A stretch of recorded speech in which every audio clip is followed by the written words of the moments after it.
Saturday, walang pasok, walang afternoon, hindi makauwi, kasi kaegay. So, wala kaming gagawin kundi maghintay. Pero actually ako may gagawin, ako maglalaba. Kaya lang ang bata natulog saglit lang. So, kailangan ko siyang bantayan. So, pagdating ng papa niya, doon na lang ako maglalaba. Kunti lang naman yung kasi isang araw ng laban ako. Nakasampay pa rin sa baba. Hindi ko pa inaakyat. Ihang dito sa alambre. So, ayan ang bata. Naglalaro.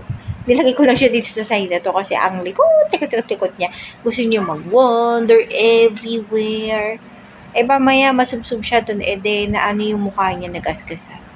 Kalikot ng bata nito, diba? Wala tayong magagawa kasi ganyan talaga nature ng bata.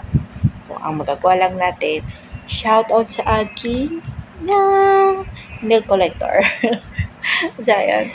So, ayun lang. Bye-bye. So, enjoy na lang natin ang ating weekend. Ako masusuko na sa bahay lang.